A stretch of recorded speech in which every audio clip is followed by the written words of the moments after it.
Good morning everyone.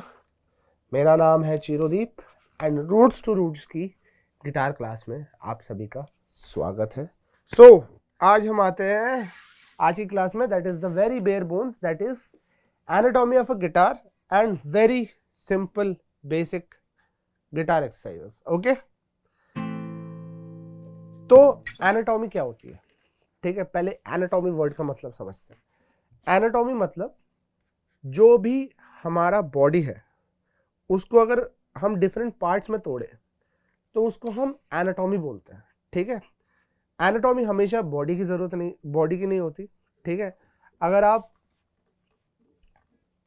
मुझे नहीं पता आपने आपके अभी सिलेबस में कहाँ पे हो आप, अगर आप लोग बहुत ही जूनियर स्टूडेंट्स हो तो आपके उसमें प्रोबेबली नहीं होगा। ठीक है, बट अगर आप देखोगे तो जो मेरे टॉप ऑफ द माइंड मेरे दिमाग में जो आ रहा है, ठीक है, दैट इज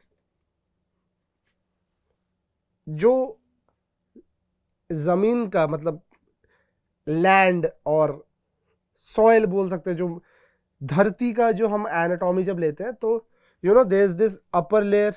ठीक है, जो एकदम ये होता है, फिर उसके लोअर, फिर लोअर, फिर एकदम एंड में क्रस्ट आता है। ठीक है, या फिर अगर आप एटमोस्फेयर एकदम ऊपर चले जाओगे, फ्लिप साइड एकदम उसका एकदम ही ऊपर, तो स्ट्रेटोस्फेयर, टोपोस्फेयर, वो सारी चीजों में स्काई सब डिवाइडेड है। ठीक है, कहाँ से यूवी रेज ब्लॉक होती हैं, किस लेयर का क्या काम है, तो वो सारी चीजें स्काई की एनाटॉमी है। ठीक है, सिमिलरली हमारी बॉडी की जो एनाटॉमी है उसमें लेट्स से हाथ हमारा, ठीक है, पूरा अगर हाथ लेते हैं, ये हमारा हैंड है। ठीक है, पूरा पूरा ये हमारा हैंड है। तो स्टार्ट कहाँ से होता है? ये हमारे शोल्डर से स्टार्ट होता है। Correct, this is our shoulder. ठीक है, थोड़ा नीचे आएंगे, this is our bicep and tricep. ठीक है, ये हमारा मिड पार्ट हो जाता है। ठीक है, उसके बाद हमारा ये वाला पार्ट आता है जिसको हम बोलते हैं फोर आर्म। ठीक है, उसके बाद ये आता है रिस्ट, फिर पाम, फिर फिंगर्स। ठीक है, हर एक पार्ट का अपना एक जॉब है। ठीक है, रिस्ट होता है हमारे हैंड को इस डायरेक्शन में मूव करना। ठीक है, यहाँ से रिस्ट से हम यहाँ ऐसे ऐसे मूव कर सकते हैं। फिंगर्स का जॉब होता है चीज़ें पकड़ना। ठीक है, ये जो हमारा ये मोशन हम कर सकते हैं, ग्रैबिंग मोशन हम रिस्ट से ही कर सकते हैं। अगर मैं ये माइक पकड़ सकता हूँ तो वो मैं रिस्ट से ही पकड़ सकता, सॉरी फिंगर से ही पकड़ सकता हूँ। मैं अभी चाहूँ तो अपने दोनों एल्बोज को जोड़ के भी उठाने की कोशिश कर सकता हूँ, but that would be much more difficult. ठीक है, ऐसे पकड़ के निकाल लेना, मैं निकालूंगा नहीं, ठीक है, ऑडियो खराब हो जाएगी। तो ऐसे पकड़ के उसको निकाल लेना would be much simpler, right? Alright, तो जैसे ये हमारे इसके एनाटॉमी हो गई हाथ की, सिमिलरली हमारे फेस के एनाटॉमी इज लाइक हेड के एनाटॉमी इज, ये आ जाता है हमारे हेयर। ठीक है, फिर इसको हम बोलते हैं फोरहेड, राइट? कपाल जो हमारा है दैट इज आवर फोरहेड।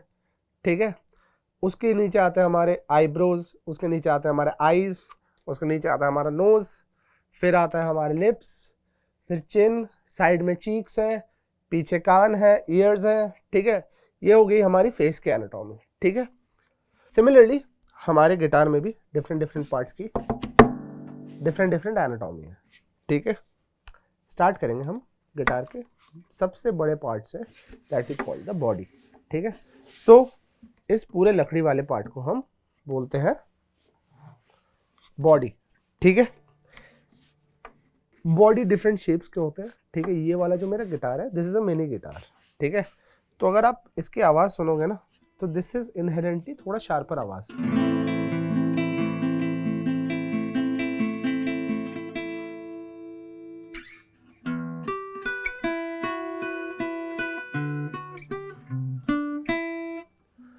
ठीक है, इसकी आवाज इनहेरेंटली थोड़ी शार्पर है।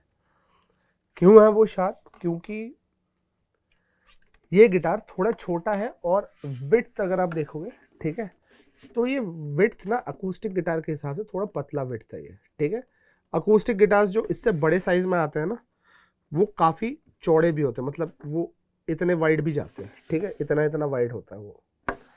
सो इसकी आवाज़ इसलिए थोड़ी सी पतली है क्योंकि ये गिटार पतली है और थोड़ी सी छोटी है। ठीक है, अब आप बोलोगे कि उससे क्या मतलब, उससे आवाज़ पतली क्यों हो रही है? That's a very good question. ठीक है, इस पार्ट में हमारे आ जाता है एक बहुत इंपॉर्टेंट पार्ट जिसको हम बोलते हैं साउंड होल। ये जो अगर आप जो सर्कल देख रहे हो, ठीक है, अगर आप देखोगे यहाँ पे पूरा हॉलो पार्ट है, ठीक है, यहाँ पे कुछ नहीं जाता। काफ़ी लोग ना जो जब गिटार प्ले करते हैं, ठीक है, तो अकूस्टिक गिटार का साइलेंसर भी आता है, जैसे बंदूक का आता है ना साइलेंसर, वैसे अकूस्टिक गिटार का भी साइलेंसर आता है। द पर्पस इज, अगर आप देखोगे, अगर आप गूगल में जाकर सर्च करोगे ना, तो देखोगे वो बस ये वाले एयर वाले जो साउंड होल वाला पार्ट है उसको कवर कर देता है, उसको कवर कर देता है। तो क्या होता है, so this is how the guitar actually works. आप स्ट्रिंग्स को प्ले करते हो, गिटार के बॉडी के अंदर का जो एयर है वो वाइब्रेट करता है, एंड वो वाइब्रेटेड एयर यहां से निकलता है, ठीक है, एंड वो एयर फिर साउंड को हमारे ईयर्स तक पहुंचाता है, ठीक है। इसलिए ये माइक यहां पे लगा हुआ है, ठीक है, ताकि ये इस एयर को कैच कर सके। मैं इसको चाहे तो यहां भी लगा सकता था, यहां भी लगा सकता था, बट ये एम्ड यहां पे क्यों है, ताकि ये डायरेक्टली गिटार के एयर को कैच करे, ठीक है। सेकंड थिंग इज कि आप इसको एकदम ही साउंड होल के नीचे मत लगाना, ठीक है। मतलब अगर आप देखोगे मैंने थोड़ा सा ये नीचे के आसपास प्लेस कर रखा है। द रीजन बीइंग, एक, आपको प्ले करते हुए सीधा हाथ इसमें ना भिड़े। दूसरी चीज जो है, जब आप प्ले कर रहे हो एक बहुत इंपॉर्टेंट फैक्टर आता है कि जहां से भी एयर निकलता है ना, आप ना कभी ट्राई करना माइक में कर के देखने की, ठीक है, अपने माइक में मत करना, ठीक है। कहीं अगर दोस्त वोस्त के घर जाओ, उनके माइक में ट्राई करना, तो आप देखना बहुत एक ना लाउड वाइब्रेशन आएगी, ठीक है, जुम जुम जुम जुम जुम जुम करके जो बढ़ते रहती है, वो जो वाइब्रेशन है ना, वो उसको हम कहते हैं फीडबैक लूप, ठीक है। अगर डायरेक्टली एयर माइक के अंदर जाए तो वो थोड़ा अनकैनी सा साउंड बनाता है। काफ़ी टाइम अगर स्पीकर्स या मॉनिटर्स बहुत सस्ते हो तो वो उसे खराब भी कर सकता है, ठीक है। तो इसको एकदम डायरेक्टली एयर जहां से निकल रहा है वहां से नहीं, उसका थोड़ा पीछे प्लेस करना, ताकि आपका हाथ भी ना भिड़े उसके साथ, ठीक है, सीधा बजाते बजाते इसी को टक्कर मार के गिराना, तो ठीक है। एंड सेकेंडली एयर वाइब्रेशन आपका कंट्रोल हो सके। ऑलराइट, सो दो चीजें हो गई हमारी, body and sound hole. Sound hole का इंपॉर्टेंस मैंने इसलिए बताया क्योंकि अगर अंदर जितनी बॉडी छोटी होगी ना, उतना आपका आवाज पतला निकलेगा इससे। बेसिकली ऐसे सोचो कि अगर अंदर एरिया कम है तो सिंपली अंदर जो एयर वाइब्रेट हो रहा है वो भी कम एयर वाइब्रेट हो रहा है, राइट। एंड अगर कम एयर वाइब्रेट होगा तो कम एयर वाइब्रेशन बाहर आएंगी, सिंपल एज दैट। इसलिए नोट्स पतले होते हैं। अगर पतले होते हैं as in more sharper sounding होते हैं। अगर आपका यही गिटार जंबो साइज का होगा तो there will be more air that will be vibrate inside the guitar, and उसकी आवाज थोड़ी सी और वार्म और खुली सी आती है, ठीक है। नाउ ये सारी चीजें मैटर नहीं करेंगी अगर आपके गिटार में एक पिकअप लगा हुआ रहे, ठीक है। इसको हम बोलते हैं गिटार पिकअप, ठीक है। ये जो है ये हम गिटार में लगा रहता है, और इसका काम होता है, अगर आप यहाँ पे देखोगे गिटार के नीचे, ठीक है, ये वाला जो है, इसमें आप डायरेक्टली जैक प्लग इन करके प्ले कर सकते हो। आपको माइक लगाने की ज़रूरत नहीं होगी। अब आप जेन्युइनली पूछोगे कि आपने फिर माइक क्यों लगाया, क्योंकि मुझे आज ये चीज़ एक्सप्लेन करनी थी कि कैसे क्या प्ले होता है। अगर मैं डायरेक्टली जैक लगा के रखता तो आप भी कंफ्यूज हो जाते कि आवाज़ कहाँ से आ रही है, ये डायरेक्टली माइक में कैसे आ रही है आवाज़। सो इट्स इम्पॉर्टेंट कि आप हर एक एस्पेक्ट को समझो, ओके। 3 चीज़ें हो गई हमारी, बॉडी, साउंड होल, पिकअप हर गिटार में नहीं होता। अकूस्टिक गिटार में अगर आपको बस छोटे एरिया में प्ले करना है, स्कूल में प्ले करना है, तो आपको पिकअप वाले गिटार की ज़रूरत नहीं है। You can go for a normal guitar. अगर आपको थोड़ा स्टेजेस वगैरह में प्ले करना है, ठीक है, तो आई सजेस्ट कि आप गो फॉर ए पिकअप वाला गिटार। ऑलराइट, 3 चीजें हो गई, बॉडी, साउंड होल, पिकअप। अब आते हैं नेक्स्ट चीज पे जिसे हम बोलते हैं ब्रिज, ठीक है। ये होता है हमारे गिटार का ब्रिज। वाई? क्योंकि ये जो है ये एक ब्रिज की तरह दिखता है। अगर आप ध्यान से देखोगे, वही ध्यान से देखो, ठीक है, ऐसा नहीं लग रहा? यहाँ से आप यहाँ से चढ़ के यहाँ से आप ब्रिज पार करके यहाँ से उतर सकते हो, ठीक है। A, this looks like a bridge, ठीक है। बी, इसका काम है सारे स्ट्रिंग्स को पीछे की तरफ पकड़ के रखना, ठीक है।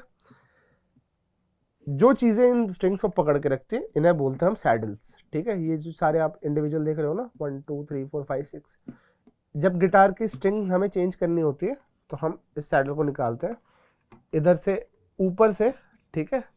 जो हमारे गिटार के ऊपर वाला पार्ट है वहां से स्ट्रिंग को निकालते हैं एंड फिर हम स्ट्रिंग चेंज करते हैं, ठीक है। सो ये ब्रिज हो गया हमारा, body, sound hole and pickup. नीचे वाला पार्ट हमारा ऑलमोस्ट कंप्लीट है, ठीक है। नेक्स्ट अब हम आते हैं कि नीचे बॉडी से क्या क्या कनेक्ट होती है। सो अगर ये बॉडी है हमारा, ये पूरा बॉडी है, तो इसके ऊपर हमारा क्या आता है, नेक, ठीक है। सिमिलरली इसको हम गिटार का नेक बोलते हैं। हाँ, हमारी नेक से थोड़ा ज़्यादा लंबा है ये, ठीक है, बट होना भी चाहिए। अगर इतना छोटा सा तो बजा के मजा ही कहाँ था। इसे हम बोलते हैं गिटार का नेक, ठीक है। एंड नेक के ऊपर होता है हमारा फ्रेट बोर्ड, ठीक है। This is called the freight board, this is called the neck, ठीक है। अगर आप देखोगे ध्यान से, ठीक है, मैं थोड़ा गिटार वर्टिकल कर रहा हूँ, तो अगर ध्यान से देखोगे तो यहाँ पे ना एक कलर डिफरेंस है, ठीक है। ये ऊपर जो है, ये नेक के ऊपर फ्रेट बोर्ड को बिठाया जाता है। तो अगर आप देखोगे ये थोड़ा डार्कर है, ये थोड़ा लाइटर शेड में है, ठीक है। काफ़ी लोग कलर को पूरा ब्लेंड भी कर देते हैं, बट ये आपको डिफरेंस समझ में आ जाएगा कि ये नेक के ऊपर फ्रेट बोर्ड को रखा गया है, ठीक है। So this is neck, this is a freight board. Now freight board के अंदर क्या है, फ्रेट बोर्ड के अंदर ये छोटे छोटे कमरे होते हैं, ठीक है। Each box is called a freight, ठीक है। हर स्ट्रिंग के हर फ्रेट की आवाज अलग है।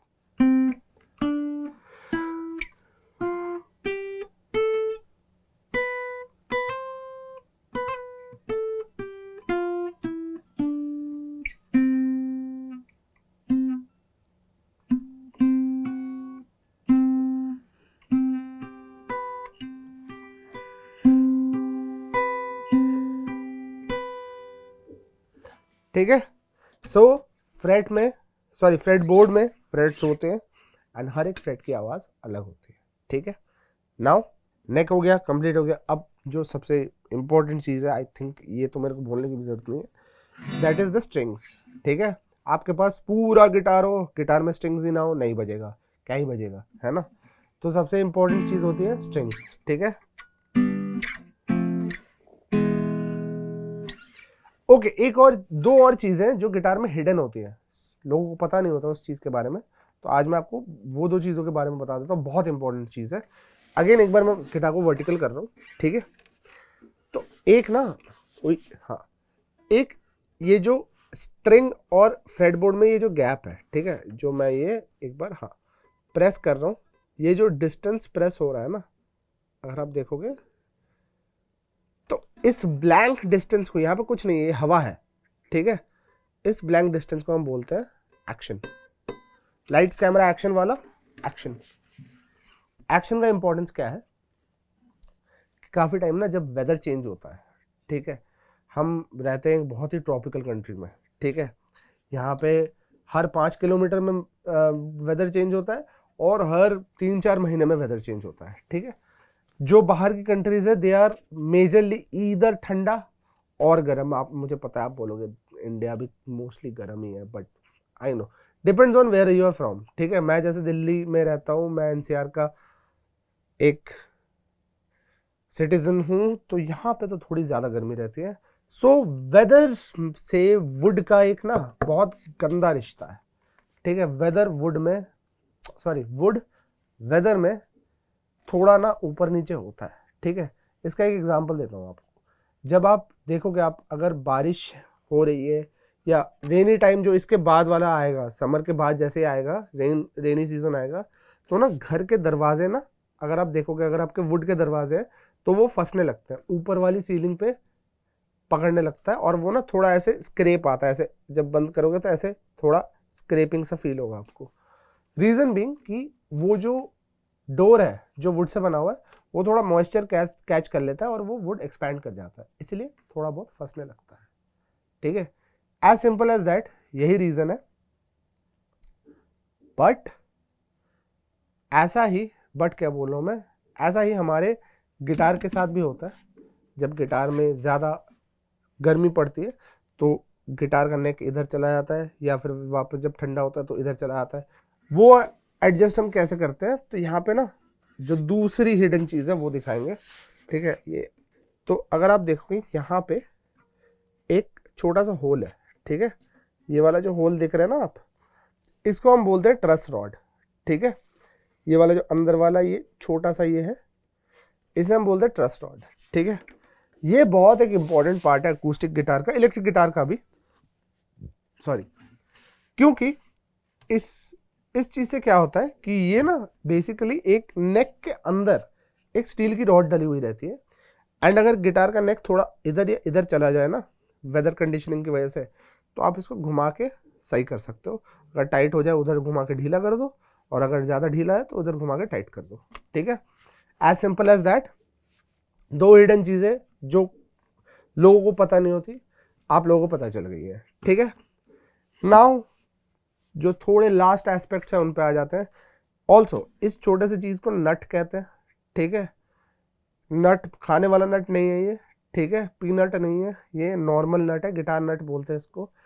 इसके थ्रू सारी स्ट्रिंग्स पास होती है। ठीक है, क्योंकि अगर इसके थ्रू ना जाए तो ये एकदम फ्लैट चिपके रहेगा। ठीक है, तो this is a little elevation जो गिटार को सेट कर देती है कि हर एक स्ट्रिंग पे ईच नोट इक्वली पड़े।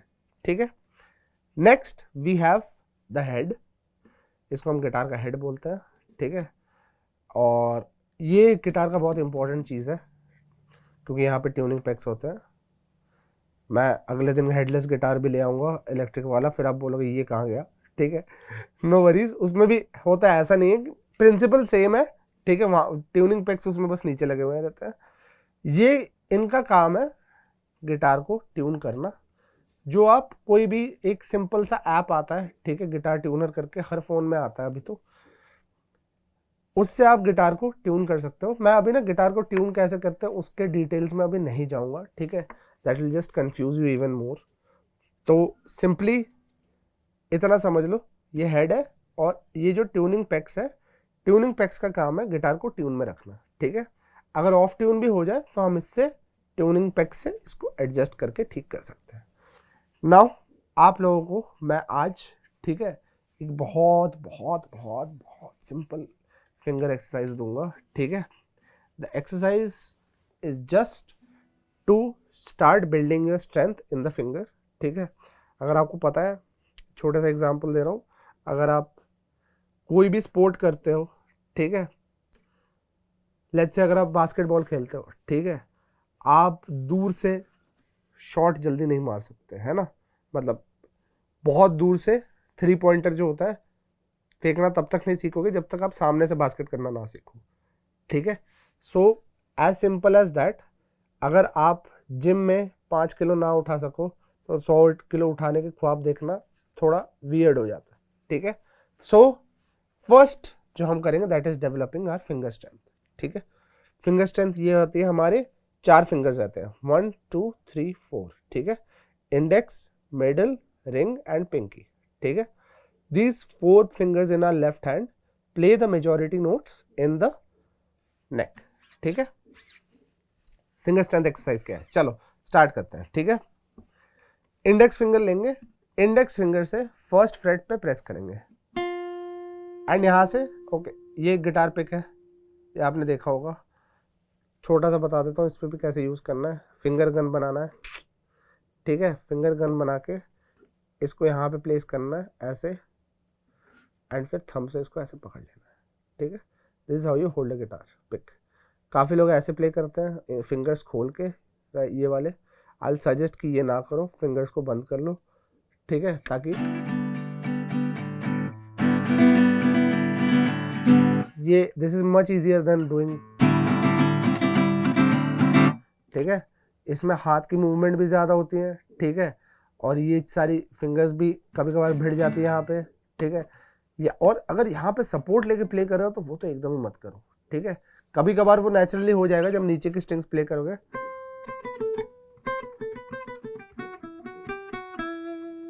बट स्ट्रमिंग के टाइम तो एकदम नहीं, अंदर फिंगर्स को and keep your hands loose, ठीक है। एकदम शोल्डर वोल्डर लूज कर लेना, ठीक है। कोई भी बॉडी में ना स्टिफनेस नहीं होनी चाहिए प्ले करते टाइम।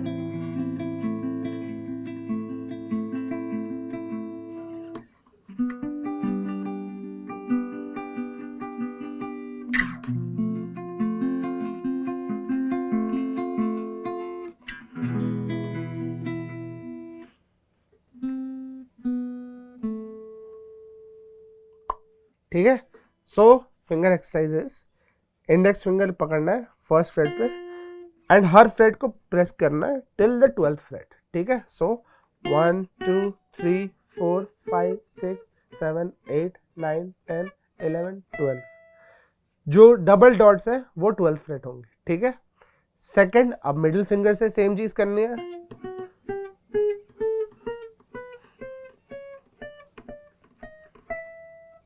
फिर रिंग फिंगर से सेम चीज करनी है,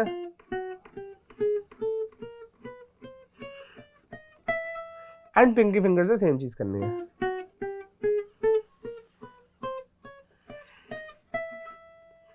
नाउ इसको हम लोग रिपीट करेंगे सारे स्ट्रिंग्स में नीचे से लेके ऊपर तक, जब तक हम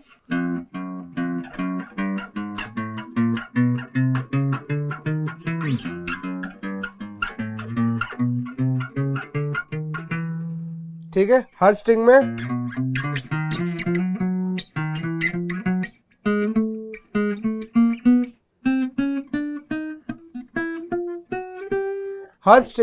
हर फिंगर से हर नोट प्ले करना है टिल द 12th फ्रेट, ठीक है। इससे आपके इंडेक्स लेफ्ट हैंड में हर फिंगर में स्ट्रेंथ आ जाएगी to hold chords and notes going forward, जब हम और कॉम्प्लिकेटेड पीसेस करेंगे तब, ठीक है। आज के सेशन में हम इतना ही रखेंगे, ठीक है। इससे ज़्यादा बहुत ज़्यादा आपके लिए कंफ्यूजिंग हो जाएगा। सो आई होप आपको इस सेशन में जो जो चीज़ें आपको सीखनी थी एज एन बिगिनर, सारी चीज़ें क्लियर हो गई। So students, roots to roots के सेशन को आज हम यहीं पे कंप्लीट करते हैं। I will see you in the next session. तब तक के लिए आप लोग प्रैक्टिस करते रहिएगा। Bye bye.